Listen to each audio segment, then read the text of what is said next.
Hello जी, नमस्कार। सभी को स्वागत है अपने यूट्यूब चैनल BSCB संग्राम में। सभी को राधे राधे, हर हर महादेव, जय श्री कृष्ण, शाम सदाशिव, श्री शिवाय नमस्तुभ्यम ऑल ऑफ यू। प्यारे साथियों, आज हम लोग क्या पढ़ने जाना है? आज हम लोग को क्या पढ़ना है? मुख्य फसल के बारे में। मुख्य फसलें जो होते हैं उनके बारे में मुझे अध्ययन करना है। का चैप्टर शुरू हो चुका है, आप सभी लोग जल्द से जल्द ज्वाइन कर लीजिए, ठीक है। और इन्फॉर्मेशन के लिए आप सभी लोग बेल आइकन को प्रेस करके ऑल पे क्लिक कर दीजिएगा, सभी को इन्फॉर्मेशन नोटिस मिल जाएगा। जो भी क्लास स्टार्ट होने वाली है उस सब का इन्फॉर्मेशन आप सभी को मिलते रहेगा। तो चलिए, तो आज हम पढ़ेंगे मुख्य फसलें के बारे में।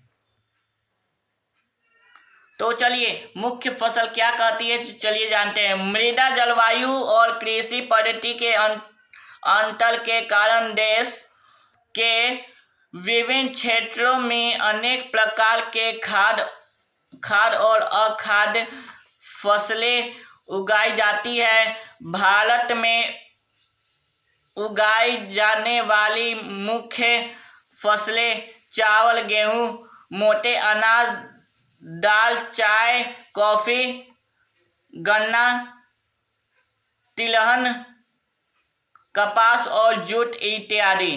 तो चलिए इसके बारे में बता देते हैं। जैसे एक मिट्टी है, जलवायु और कृषि, मतलब मिट्टी, जलवायु और कृषि पद्धति के अंतर के कारण देश के विभिन्न क्षेत्र, मतलब देश के जो विभिन्न क्षेत्रों में अनेक प्रकार की खाद्य और अखाद्य फसलें उगाई जाती है। विभिन्न प्रकार के फसल, खाद्य और अखाद्य फसल उगाई जाती है। भारत में उगाई जाने वाली मुख्य फसल चावल, गेहूं, मोटा अनाज, दाल, चाय, कॉफी, गन्ना, तिलहन, कपास और जूट इत्यादि है। तो चलिए आगे चलते हैं, चावल के बारे में जानते हैं।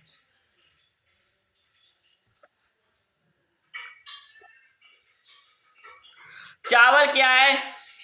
भारत के अधिकांश लोग का खाद्यान्न चावल है। मतलब जो भारत के अधिकांश लोग जो होता है ना, क्या खाते हैं? चावल खाते हैं। अधिकांश लोग खाद्यान्न मतलब खाद्यान्न मतलब खाद्य। हमारे देश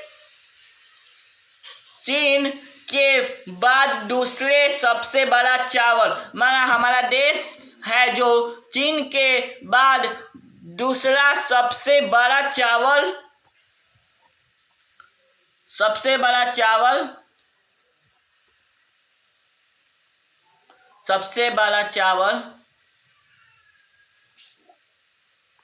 उत्पादन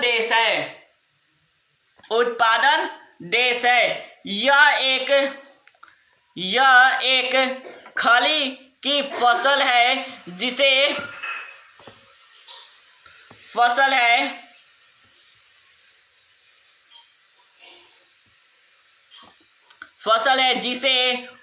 उगने के लिए उच्च ताप 25 डिग्री सेल्सियस के ऊपर और अधिक आर्द्रता 100 सेंटीमीटर से अधिक वर्षा की आवश्यकता होती है।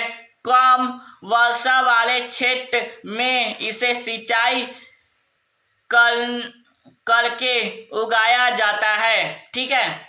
जैसे यह एक खली फसल है। क्या चावल एक खली फसल है जिसके उगने के लिए उच्च ताप 25 डिग्री सेल्सियस के ऊपर और अधिक आर्द्रता 100 सेंटीमीटर से अधिक वर्षा की आवश्यकता होती है। कम वर्षा वाले क्षेत्र में इसे सिंचाई करके उगाया जाता है, ठीक है। तो चलिए आगे चलते हैं और आगे समझाते हैं आप सभी को। चलिए, जो भी डाउट है पूछ लीजिए, तुरंत हम रिप्लाई दे देंगे। चावल चावल उत्तर और उत्तरी पूर्वी मैदानों, तटीय क्षेत्र और डेल्टाइन प्रदेशों में उगाया जाता है। नहरों के जाल और नलकूपों की सहनता के कारण पंजाब, हरियाणा, पश्चिम उत्तर प्रदेश और राजस्थान कुछ कम वर्षा वाले क्षेत्र में चावल की फसल उगाना संभव हो पाया है। मतलब इसका अर्थ क्या कह रहा है, जैसे चावल उत्तर और उत्तर पूर्वी मैदानों, तटीय क्षेत्र और डेल्टाई प्रदेशों में उगाया जाता है। नहरों के जाल और नलकूपों की सहनता के कारण पंजाब, हरियाणा, पश्चिम बंगाल, उत्तर प्रदेश और राजस्थान के कुछ कम वर्षा वाले क्षेत्र में चावल की फसल उगाना संभव हो पाता है। ठीक है, जैसे चावल की जो फसल जो होता है वहाँ पे संभव हो पाया है। ठीक है, तो अब हम पढ़ेंगे किसके बारे में, गेहूं के बारे में। तो चलिए गेहूं के बारे में हम पढ़ते हैं, गेहूं क्या कह रहा है। तो गेहूं भारत की दूसरी सबसे महत्वपूर्ण खाद्यान्न फसल है।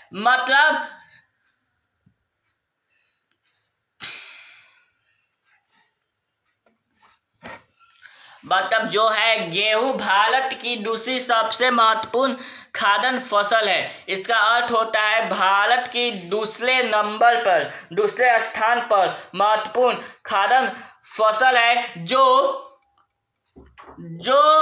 जो देश के उत्तर और उत्तर पश्चिम भाग में पैदा की जाती है। मतलब जो देश के उत्तर और उत्तर पश्चिम भागों में हम उसको क्या करते हैं, पैदा करते हैं। रबी फसल को उगने के लिए शीत ऋतु और पकने के लिए समय खिली धूप की आवश्यकता होती है। इसे उगने के लिए समय रूप में वितरित 50 से 70 सेंटीमीटर वर्षा की आवश्यकता होती है। ठीक है, तो चलिए बताते हैं।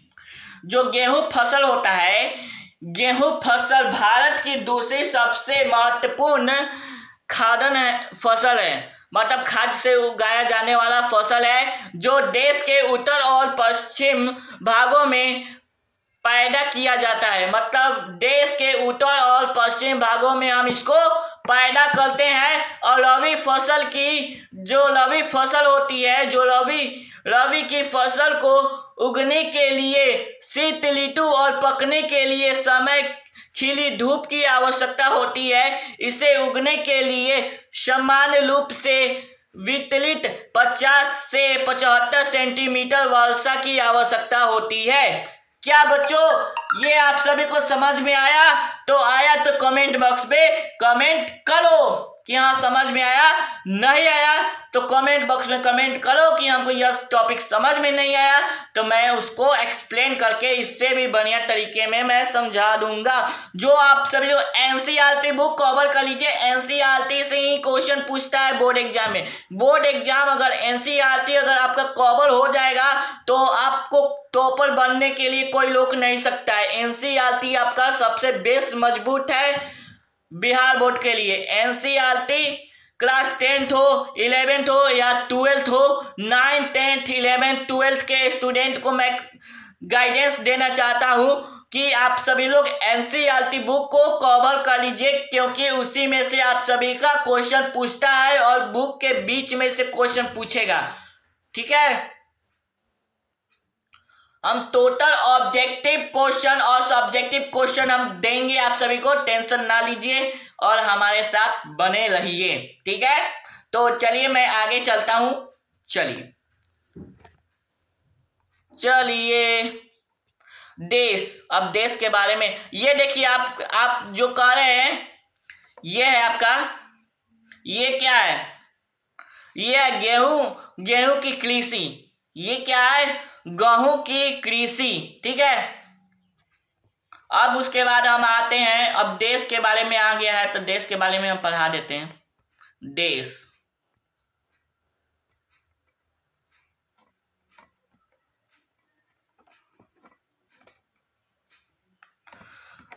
देश में गेहूं उगने वाले दो मुख्य क्षेत्र हैं। मतलब देश में गेहूं उगने वाले दो मुख्य क्षेत्र कौन कौन से हैं? चलिए मैं जानता हूं कौन कौन से क्षेत्र हैं। आइए, उत्तर पश्चिम में गंगा सतलुज और मैदानी, और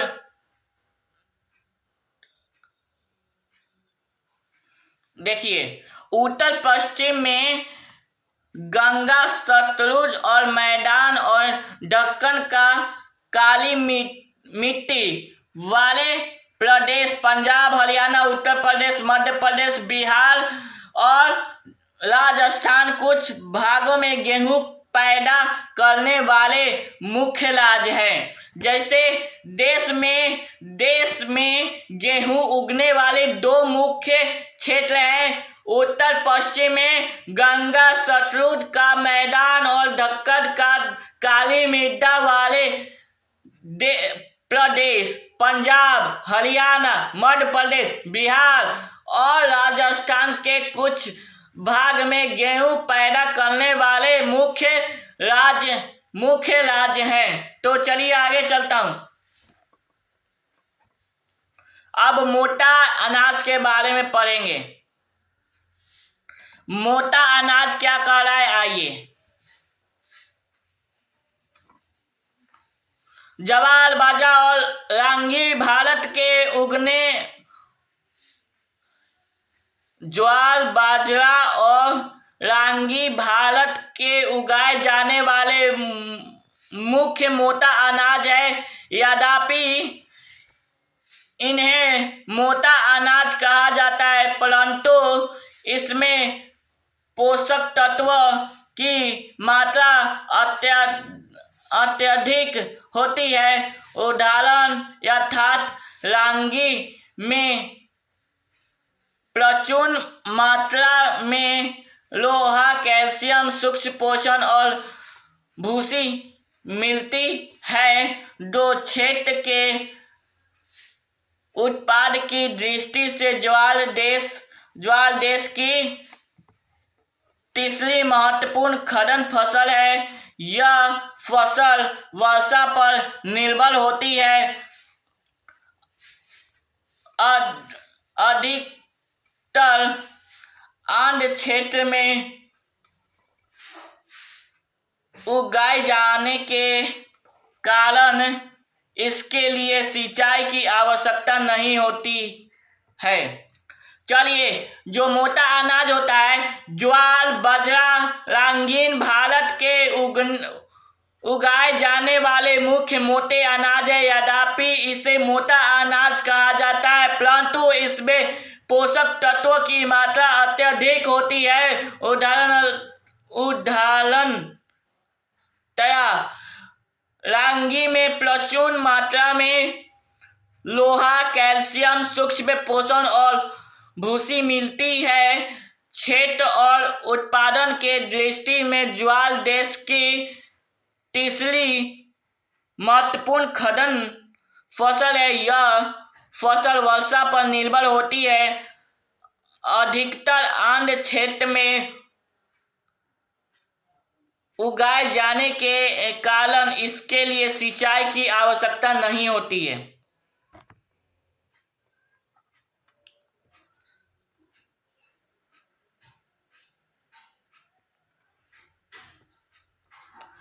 इसके प्रमुख उत्पाद राज्य महाराष्ट्र, कर्नाटक, आंध्र प्रदेश और मध्य प्रदेश है। ठीक है। इसके प्रमुख उत्पादक राज्य महाराष्ट्र, कर्नाटक, आंध्र प्रदेश और मध्य प्रदेश है। बाजरा के बारे में जानते हैं, बाजरा क्या कह रहा है, आइए।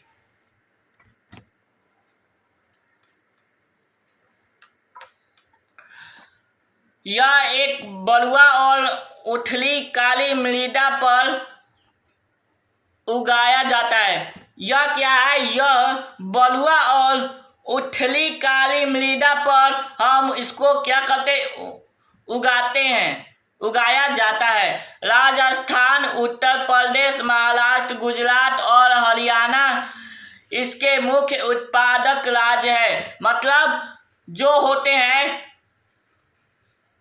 राजस्थान, उत्तर प्रदेश, महाराष्ट्र, गुजरात, हरियाणा इसके मुख्य उत्पादक राज्य है। रांगी शुक्ल प्रदेशों के फसल हैं, रांगी शुष्क प्रदेशों के फसल हैं और यह लाल, काली, बलुआ और दोमट और उथली काली मृदा पर अच्छी तरह उगाई जाती है। रांगी में प्रमुख उत्पादक राज्य कर्नाटक, हिमाचल प्रदेश, उत्तराखंड, सिक्किम, झारखंड और अरुणाचल प्रदेश है। ठीक है, तो चलिए बताते हैं। यह एक बलुआ और उथली काली मृदा पर उगाई जाती है। मतलब बलुई मिट्टी और उथली काली मृदा पे इसको उगाया जाता है। राजस्थान, उत्तर प्रदेश, महाराष्ट्र, गुजरात और हरियाणा इसके प्रमुख उत्पादक राज्य है। रांगी शुक्ल प्रदेशों की फसल है। जो रांगी जो शुक्ल है,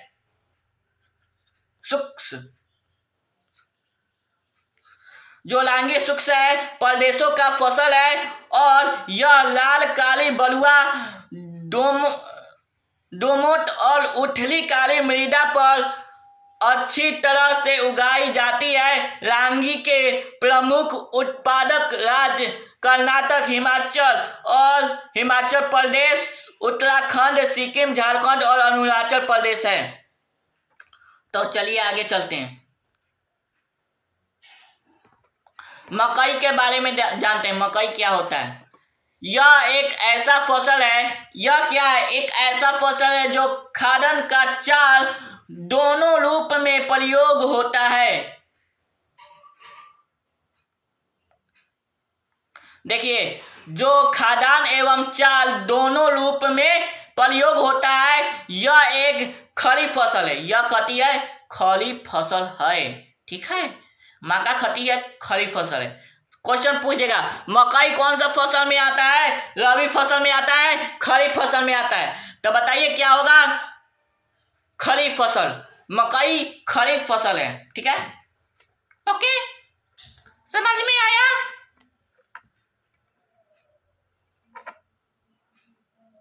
देखिए ये क्या है, आपका बाजरे के कृषि है। जो ये बाजरा जो होता है ना, बाजरे के कृषि लोग करते हैं। बाजरा तो हम भी नहीं देखे हैं। ठीक है, देखेंगे तो हम आप सभी को बता देंगे। ठीक है,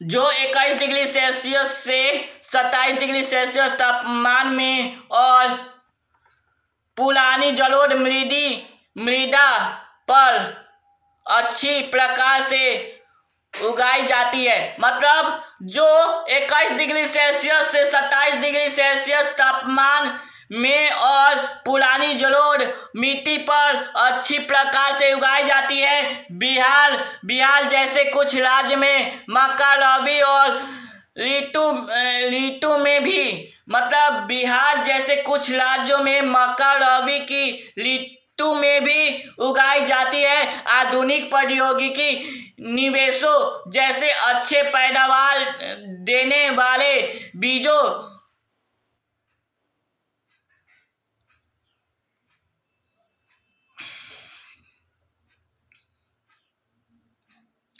आधुनिक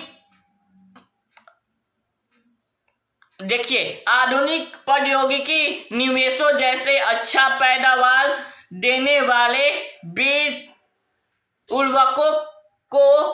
उर्वरकों और सिंचाई के उपयोग से मक्का का उत्पादन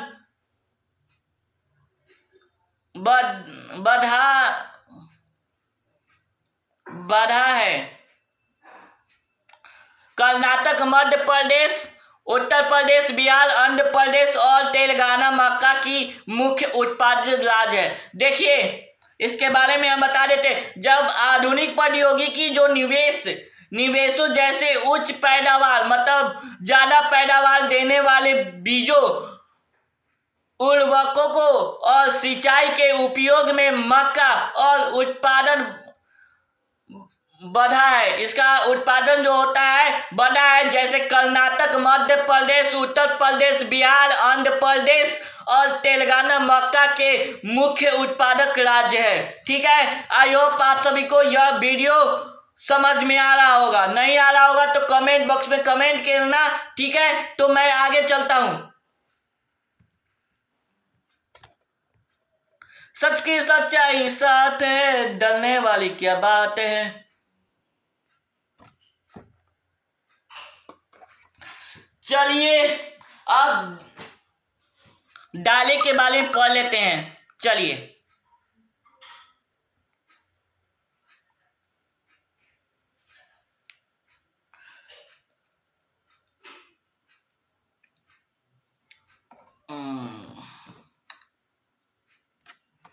एक मिनट प्यारे साथियों, आइए जल्द से जल्द कनेक्ट हो जाए कर जाइए। आप सभी लोग जल्द से जल्द आ जाएं। आप पढ़ाई कर रहे हैं तो पढ़ाई के साथ वाटर बोतल रखिएगा, क्योंकि प्यास लगेगा तो उस समय पानी पीना आवश्यक है। क्योंकि मनुष्य को कम से कम दिन भर में 8 लीटर पानी पीना है। 8 लीटर पानी पीना है, कम से कम 8 से 10 लीटर। तब आपका बॉडी मेंटेनेंस में रहेगा, फिट एंड फाइन रहेगा। ठीक है,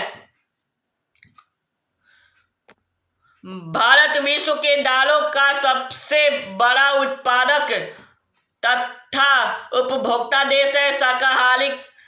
शाकाहारी खाने में दालें सबसे अधिक प्रोटीन डायकर होता है। तूर, अरहर, उड़द मूंग, मसूर, मटर और चना भारत का मुख्य दलहनी फसल है। ठीक है, भारत विश्व के दालों का सबसे बड़ा उत्पादक तथा उपभोक्ता देश है। भारत जो है ना, विश्व में दालों का सबसे बड़ा उत्पादक और उपभोक्ता देश है। जो शाकाहारी खाने में दाल सबसे अधिक प्रोटीन दायक होता है। तलू, अरहर, उड़द, मूंग, मसूर, मटर और चना भारत की दलहनी फसल है। क्योंकि क्या आप बता सकते हैं कि इसमें से कौन सी दालें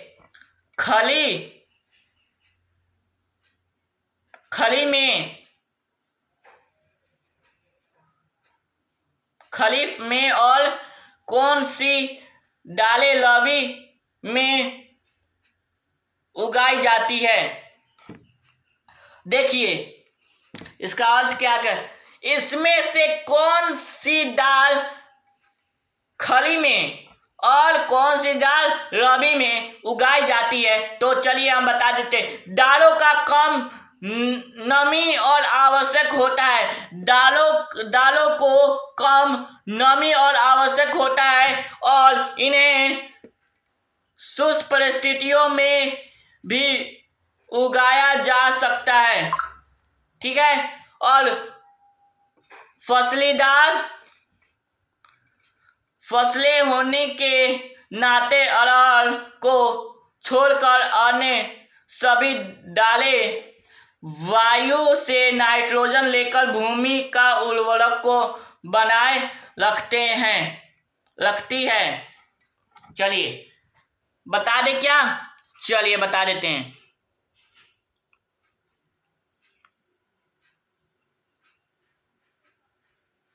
दालों को कम नमी की आवश्यकता होती है। जो दाल होते हैं उसको कम नमी की आवश्यकता होती है और इन्हें शुष्क परिस्थितियों में भी उगाया जा सकता है। उसको शुष्क परिस्थितियों में भी हम उगाते हैं। फलीदार फसल होने के नाते अरहर और छोड़कर अन्य सभी दाल वायु से नाइट्रोजन लेकर भूमि का उर्वरक बनाए रखती है। अतः इन फसलों के आमतौर पर अन्य फसलों के आवंटन में बोया जाता है।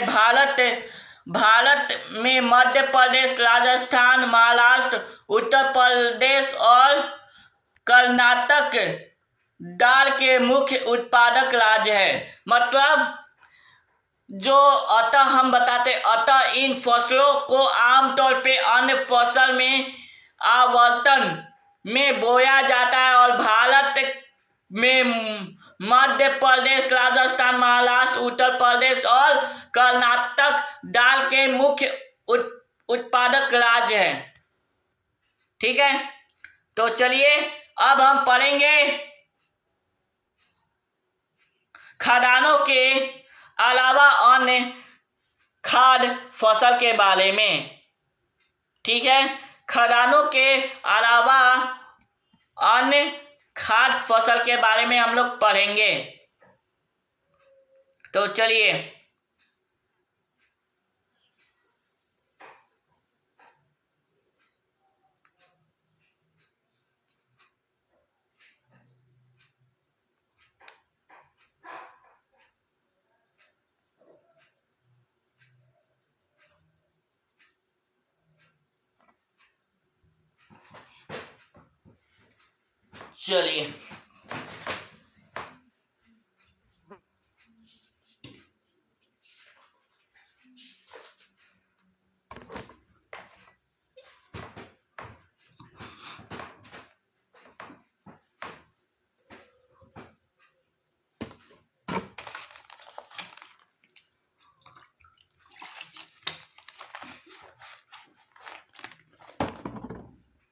एनर्जी ले लिए हैं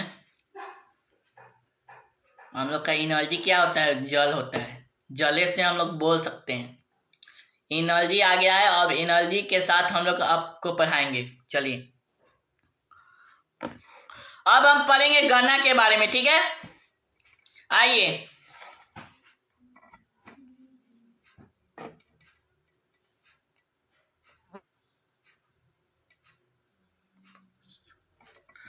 गन्ना एक उष्ण और उपोष्ण कटिबंधीय फसल है। यह फसल 21 डिग्री सेल्सियस और 27 डिग्री सेल्सियस तापमान 21 डिग्री और 27 डिग्री सेल्सियस तापमान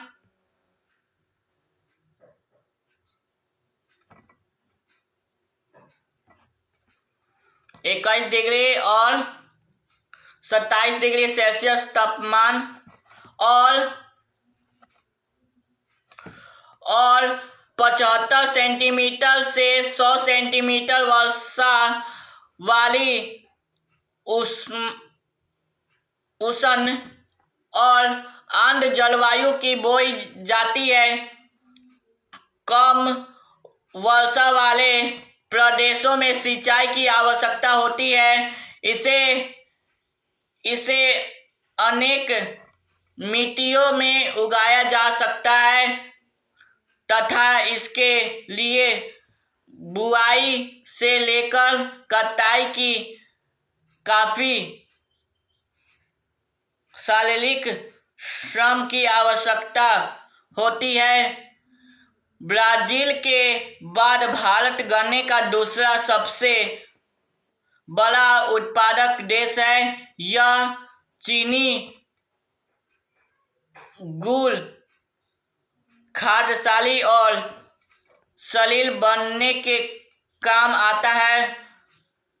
उत्तर प्रदेश, महाराष्ट्र, कर्नाटक, तमिलनाडु, आंध्र प्रदेश, तेलंगाना, बिहार, पंजाब और हरियाणा गन्ना का मुख्य उत्पादक राज्य है।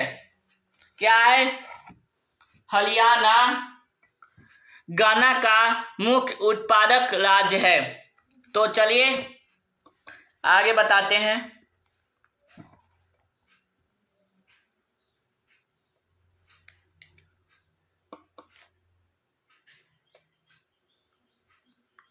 चलिए आइए तिलहन के बारे में थोड़ा जान लेते हैं।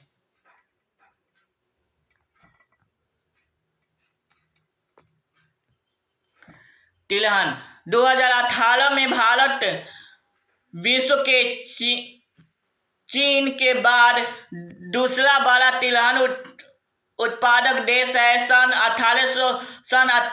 2018 में तोलिया के उत्पादन के भारत का विश्व के कनाडा और चीन के बाद तीसरा स्थान था। देश के कुल बोई गई क्षेत्र के 12% भाग पर कई तिलहन की फसलें उगाई जाती है। मूंगफली, सरसों, नारियल, तिल, सोयाबीन, आदि बिनौल, असली और सूरजमुखी भारत में उगाई जाने वाली मुख्य तिलहन फसल है। ठीक है, तो बता देते हैं 2018 में भारत विश्व में चीन के बाद दूसरे बड़ा तिलहन उत्पादक देश है। मतलब तिलहन मतलब तिल की खेती। तिल जो होता है, तिल की खेती हम लोग तिलहन कहते हैं। ठीक है, तो सन 2018 में तोलिया के उत्पादन में भारत का विश्व में कनाडा और चीन के बाद तीसरा स्थान था। देश में कुल बोए जाने वाले क्षेत्र के 12% भाग पर कई तिलहन की फसलें उगाई जाती है। मूंगफली, सरसों, नारियल, तिल, सोयाबीन, अंडी, बिनौला,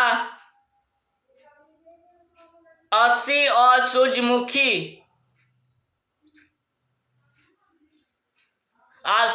सूरजमुखी भारत में उगाई जाने वाली मुख्य तिलहन फसल है। ठीक है, और आगे बताते हैं।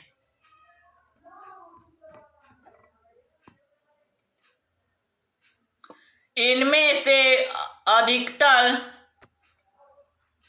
खाद्य है और खाना बनाने में प्रयोग किए जाते हैं, परंतु इसमें कुछ तेल के बीजों में साबुन,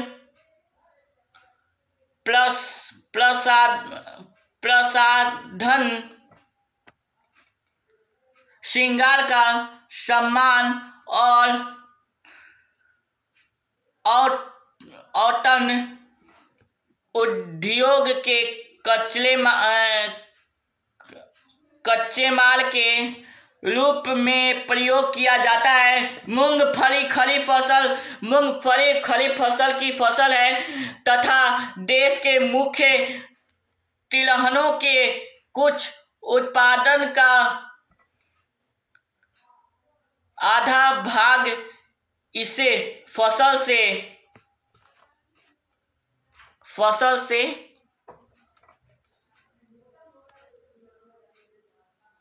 प्राप्त होता है।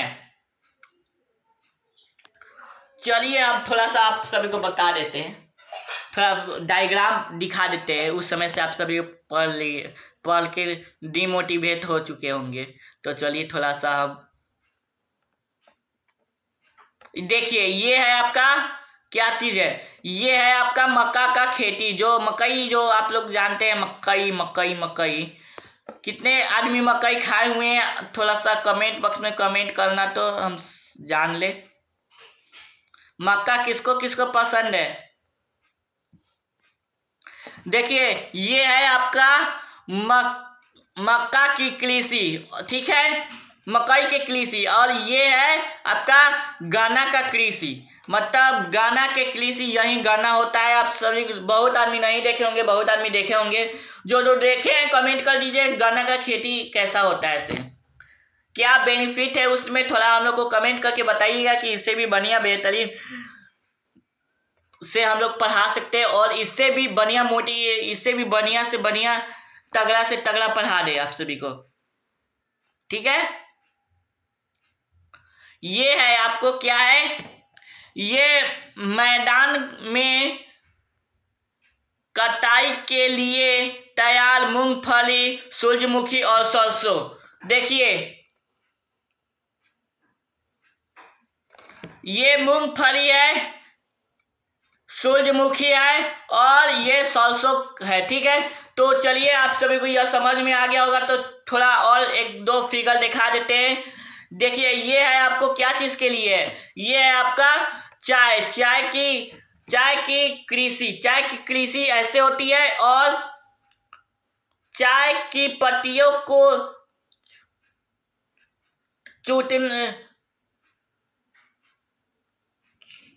चुनती हुई महिलाएं, मतलब चाय की पत्ती को जो चुनती है, ये लोग महिलाएं हैं। कैसे चुनती हैं ये लोग जानते हैं, ठीक है। तो चलिए थोड़ा सा ये तो आप सभी को समझ में आ गया होगा, तो चलिए आगे हम बता देते हैं।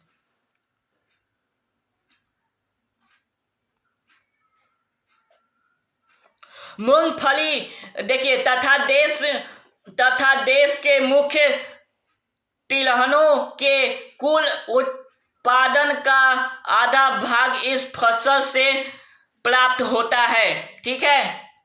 जो फसल है यही से आधा भाग प्राप्त होता है, ठीक है।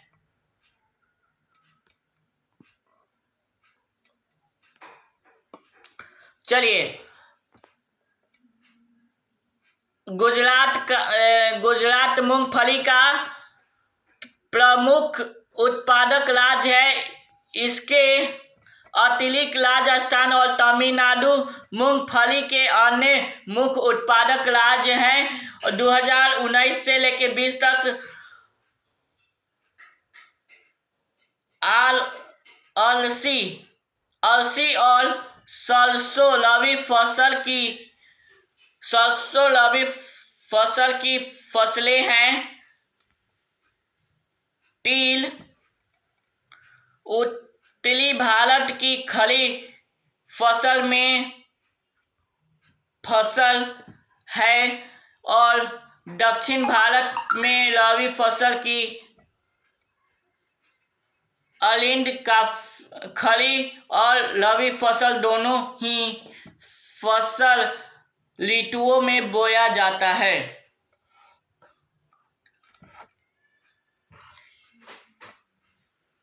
देखिए गुजरात मूंगफली मतलब गुजरात मूंगफली का प्रमुख उत्पादक राज्य है। इसके अतिरिक्त राजस्थान तमिलनाडु मूंगफली के अन्य मुख्य उत्पादक है। जो राज्य हैं 2019 से लेकर 20 तक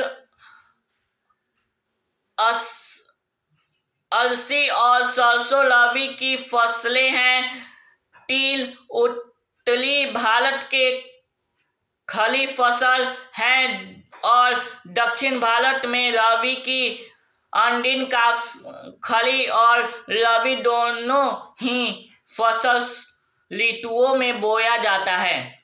तो चलिए आगे चलते हैं। चाय ले लो।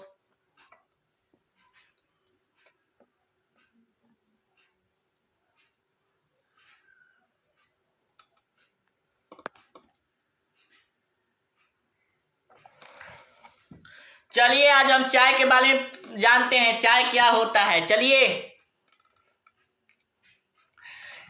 लोग सबसे ज्यादा चाय पीता है।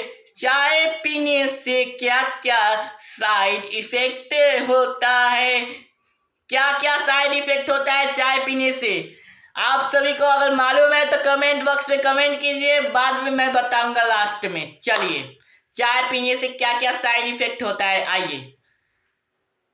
आ चुके हैं आशुतोष सर लेके धमाका क्लास, और जुड़ना ना भूले इस क्लास में, और चाय के बारे में, और चाय पियेंगे और तो चाय के बारे में जान के जाइएगा जान लीजिएगा, उसके बाद पीजिएगा चाय क्या होता है। ठीक है, तो चलिए स्टार्ट करते हैं चाय के बारे में।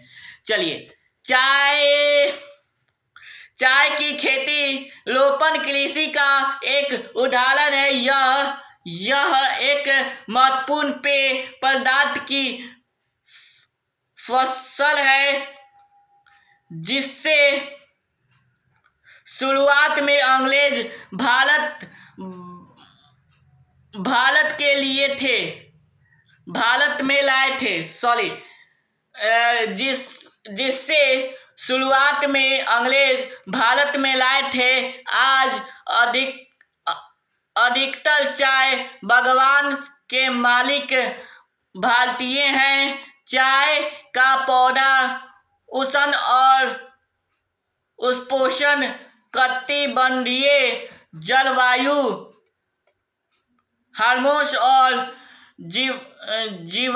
जीवाश्म युक्त गहरी मृदा तथा सुगम जल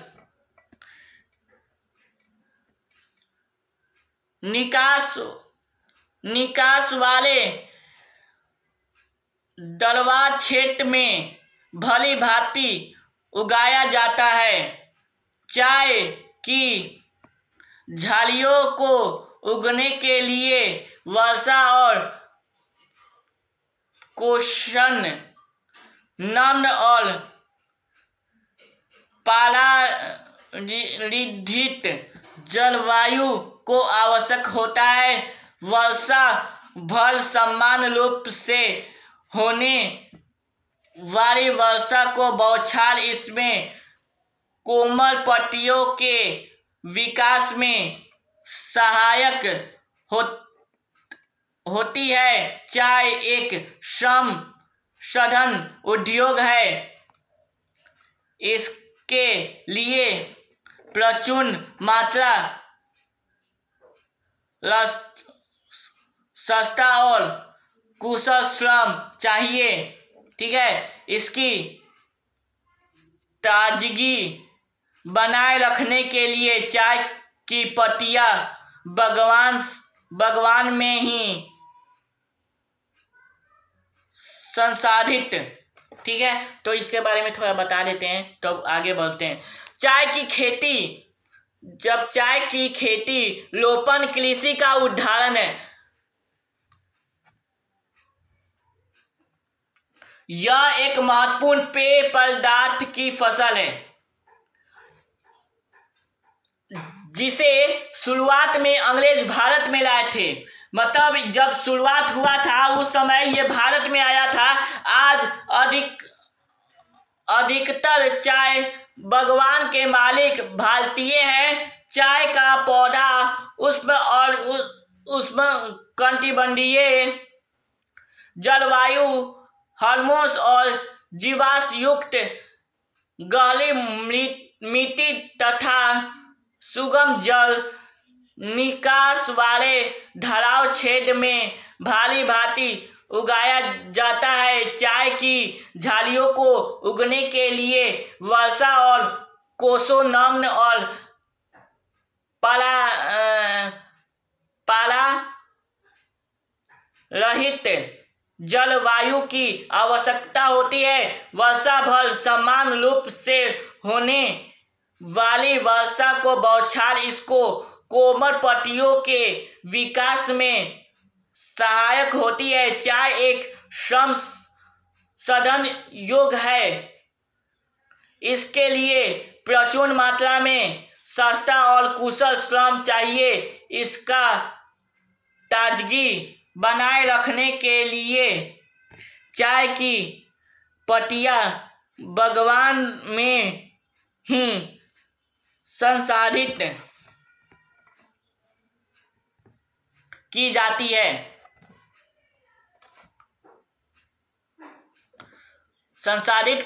है। चाय के मुख्य उत्पादक क्षेत्र असम, पश्चिम बंगाल के दार्जिलिंग और जलपाईगुड़ी जिले को पहाड़ियाँ तमिलनाडु और केरल हैं। इनके अलावे हिमाचल प्रदेश, उत्तराखंड, मेघालय, आंध्र प्रदेश और त्रिपुरा आदि राज्य में भी चाय उगाई जाती है। सन 2018 में भारत विश्व के चीन के बाद दूसरा बड़ा चाय उत्पादन देश है। ठीक है, तो चलिए आगे बताते हैं।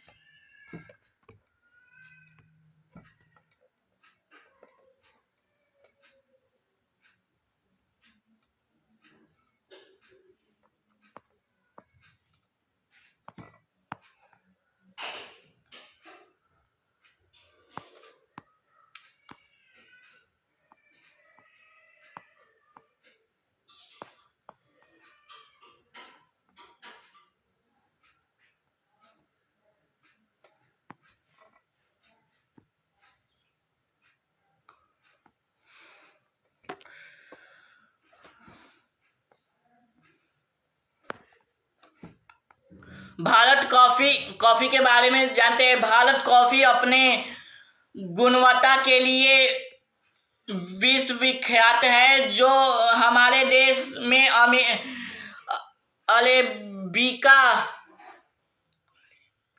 अरेबिका किस्म के कॉफी पैदा की जाती है, जो आरंभ में यमन से लाई गई थी। इस किस्म की कॉफी विश्व भर में अधिक महंगी है। इसकी कृषि की शुरुआत बाबू बुंडन पहाड़ियों से हुई और आज भी इसकी खेती नीलगिरी के पहाड़ियों के आसपास कर्नाटक, केरल और तमिलनाडु में की जाती है। तो देखिए, कॉफी जो है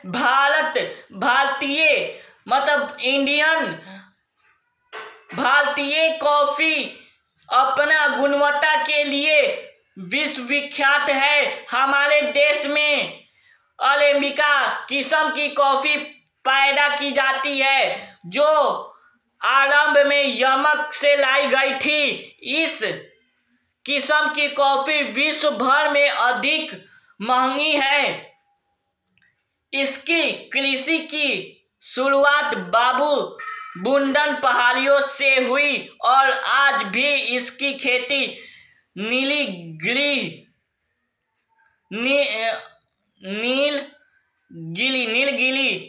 जो पहाड़ी है, पहाड़ियों के आसपास कर्नाटक, केरल और तमिलनाडु में की जाती है। आज का लास्ट है बागमती फसल। बागमती फसल के बाद आज क्लास एंड हम कर देंगे। ठीक है, बागवानी फसल, बागमती नहीं, बागवानी फसल के बाद आपको क्लास एंड। सन 2018 में भारत का विश्व में फसलों के सब्जियों में उत्पादक चीन के बड़ा दूसरा स्थान था। भारत उष्ण और शीतोष्णकटिबंधीय दोनों ही प्रकार के फसल का उत्पादक है। भारत में फसलों जिसमें मध्य महाराष्ट्र, आंध्र प्रदेश, तेलंगाना, उत्तर प्रदेश और पश्चिम बंगाल, बंगाल और आम, नागपुर और चेरापूंजी, मेघालय के संते, केरल, मिजोरम, महाराष्ट्र और तमिलनाडु के केरल, उत्तर प्रदेश, बिहार की लीची, मेघालय के अनानास, आंध्र प्रदेश, तेलंगाना और महाराष्ट्र के अंगूर तथा हिमाचल प्रदेश और जम्मू एंड कश्मीर के सेब, नाशपाती, खरबूजा और अखरोट की विश्व भर में बहुत मांग है। ठीक है,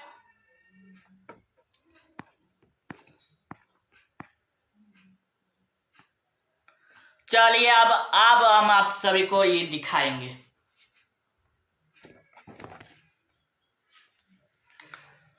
प्यारे साथियों, ये क्या है?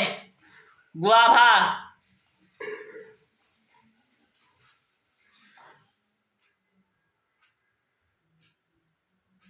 ये अखरोट है, अखरोट, सेव और अनार। ये अखरोट है, ठीक है, और ये है आपका सेव का, ये है, और ये अनार है। ठीक है, तो ये सब आप लोग देख लिए होंगे। चलिए आगे हम बता देते हैं। ठीक है,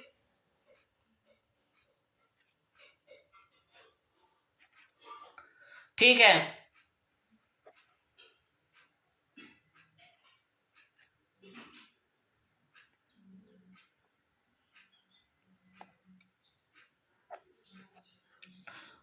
भारत का मटर, मूंगफली, प्याज, बंदा गोभी, टमाटर, बैगन और आलू उत्पादक में महत्वपूर्ण स्थान है। ठीक है, ये कुछ सब्जियां हैं। ठीक है, मटर है, मूंगफली है, टमाटर है और बैगन है। ठीक है, तो प्यारे साथियों, अगर यह वीडियो अगर आपको अच्छा लगा होगा तो लाइक, सब्सक्राइब और शेयर करना है, क्योंकि नेक्स्ट क्लास में हम इससे भी बढ़िया तगड़ा लेक्चर के साथ लेके आएंगे। मिलते हैं नेक्स्ट क्लास में, तब तक जय हिंद, जय भारत, वंदे मातरम। और ऑफ यू बी पॉजिटिव रहिए और मन लगा के पढ़ाई कीजिए। जय हिंद।